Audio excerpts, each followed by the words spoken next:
Friends, मैं सुनीता अग्रवाल। मेरे channel पे आप सभी का बहुत बहुत स्वागत है। तो आज हम बनाएंगे बहुत ही ज्यादा टेस्टी रेसिपी। तो चलिए बनाना शुरू करते हैं। आज मैं आपको बहुत ही ज्यादा हेल्दी और टेस्टी साउथ इंडियन टमाटर की रस्म बनाना बताती हूँ, कैसे बनाई जाती है। और आजकल सर्दियाँ चल रही हैं और ये सर्दियों में तो ये बहुत ही ज़्यादा फ़ायदा करती है। सर्दियों में जो खांसी जुकाम हो जाता है उसमें ये मेडिसिन का काम करती है, इसीलिए हमें इसका प्रयोग सर्दियों में ज़रूर करना चाहिए।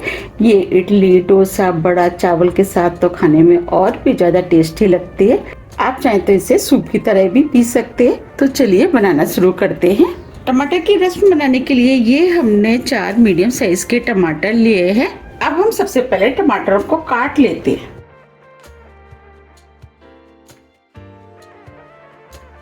ये ऊपर वाले पोर्शन को निकाल देते हैं। पीसों में काटना है।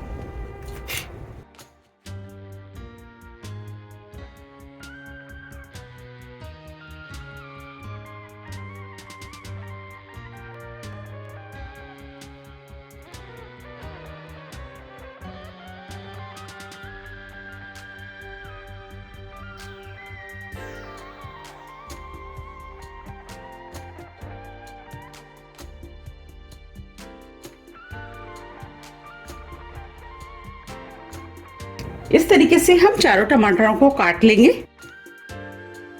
ये हमने सभी टमाटरों को काट लिया है।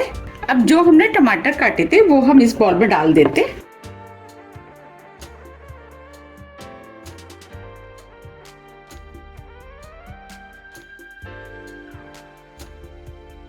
हमने इसके अंदर देसी टमाटर का यूज किया है। ये देसी टमाटर से बहुत ही ज्यादा टेस्टी बनके तैयार होती है। अब इसके अंदर 1/4 टीस्पून हल्दी पाउडर डाल देते हैं, आधी टीस्पून धनिया पाउडर। अब इसके अंदर हम थोड़ा सा हरा धनिया डाल देते हैं और सभी चीजों को हाथ से अच्छे से मैश कर लेते हैं। जब हम इस तरीके से हाथ से मैश करते हैं तो ये बहुत ही ज्यादा टेस्टी बनके तैयार होता है। आप चाहें तो इसे मैशर से भी कर सकते हैं। ये हमने सभी चीजों को हाथ से अच्छे से मैश कर लिया है। अब हम इसे साइड में रख देते हैं और रसम का मसाला बना लेते हैं। उसके लिए ये मिक्सी का जार लिया है। ये हमने 6 से 7 लहसुन की कली ली है, वो डाल देते हैं। आधा इंच अदरक का टुकड़ा जो छोटे पीस में काट लिया है। 1 मीडियम साइज की प्याज। अब इसके अंदर 1 टेबलस्पून साबुत धनिया डाल देते हैं, 1 टेबलस्पून काली मिर्च, 1 टीस्पून जीरा। अब हम सभी चीजों को बिना पानी डाले मिक्सी दरदरा पीस लेते हैं। ये हमने मसाले को मिक्सी दरदरा पीस लिया है। अब मैं आपको दिखा भी देती हूँ। देखिए, हमें इस टाइप का पिसा हुआ मसाला चाहिए।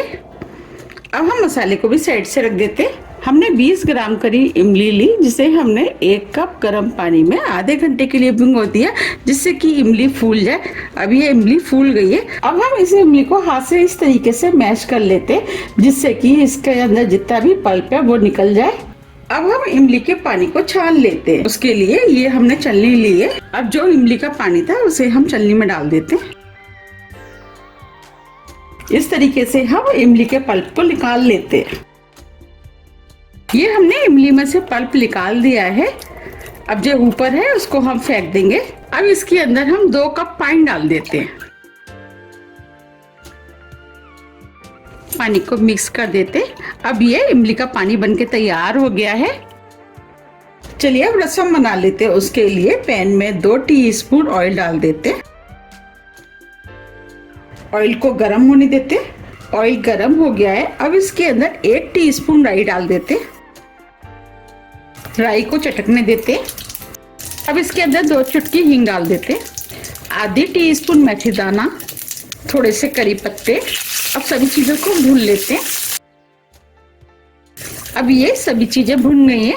अब जो हमने मसाला पीसा था वो हम इसके अंदर डाल देते और मसाले को भी 2 से 3 मिनट करीब भून लेते। अब ये मसाला भी भुन गया है। अब इसके अंदर 1 टीस्पून लाल मिर्च डाल देते। अब जो हमने टमाटर लिए थे वो भी डाल देते। सभी चीजों को मिक्स कर देते। अब इसे भी 2 से 3 मिनट करीब मीडियम फ्लेम पर भून लेते। 3 मिनट करीब हो गए। अब ये मसाला भी भुन गया है।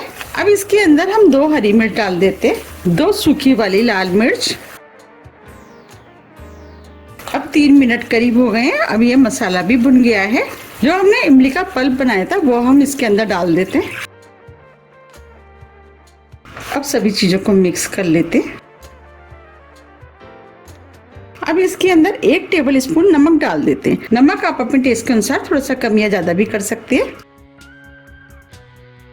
अब इसमें 1 उबाल आने देते हैं, हमें इसे ज्यादा नहीं उबालना है। अब इसके अंदर 1 उबाल आ गया है, आप देख पा रहे हैं इसमें झाग झाग से बनने शुरू हो गए। इसका मतलब ये रस्म बनके तैयार हो गई है। हमें इसे ज्यादा नहीं पकाना होता है। अब इसमें हम हरा धनिया डाल देते हैं। धनिया को मिक्स कर देते हैं। आप देख पा रहे हैं कितनी बढ़िया रस्म बनी है। अब फ्लेम को ऑफ कर देते और आधा घंटे के लिए इसे ऐसे ही छोड़ देते हैं। अब हम रस्म को सर्व कर लेते हैं। आप देख पा रहे हैं कितनी बढ़िया बनी है। तो इसके अंदर से बहुत अच्छी खुशबू आ रही है। ये पीने में बहुत ही ज़्यादा टेस्टी लगती है, तो आप भी इसे एक बार ज़रूर ट्राई कीजिएगा, आपको भी ये बहुत ज़्यादा पसंद आएगी। अगर आपको मेरी रेसिपी पसंद आ रही है तो आप रेसिपी को लाइक कर दीजिएगा, और अभी तक आपने मेरे चैनल को सब्सक्राइब नहीं किया है तो आप चैनल को भी सब्सक्राइब कर दीजिएगा और बेल आइकन को भी प्रेस कर दीजिएगा, जिससे कि मैं जब भी नई वीडियो अपलोड करूं उसका नोटिफिकेशन आपको सबसे पहले आए। मैंने आपको जिस तरीके से बनाना बताया, अगर आप उस तरीके से बनाएंगे तो आपकी भी ये बहुत ही ज्यादा टेस्टी बनके तैयार होगी। अब हम इसके ऊपर थोड़ा सा हरा धनिया डाल देते हैं। देखिए कितनी बढ़िया रस्म बनके तैयार हुई है।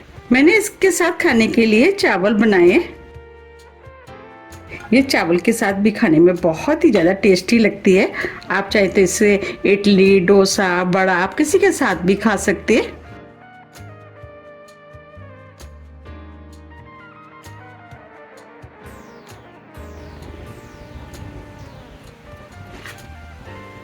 अब मैं आपको पास से भी दिखा देती हूँ। तो आप भी इसे बनाइए, खाइए, फिर मुझे कमेंट्स करके ये जरूर बताइए कि आपको ये कैसी लगी। देखिए आ रहा है ना मुंह में पानी। तो आप भी जाइए, बनाइए, फिर मुझे कमेंट्स करके ये जरूर बताइए कि आपको ये रेसिपी कैसी लगी। अगर आपको मेरी रेसिपी थोड़ी भी पसंद आती है तो रेसिपी को लाइक कीजिए, चैनल को सब्सक्राइब कीजिए और ज़्यादा से ज़्यादा शेयर कीजिए। अब हम फिर मिलते हैं इसी तरह की टेस्टी रेसिपी के साथ। जब तक के लिए नमस्कार।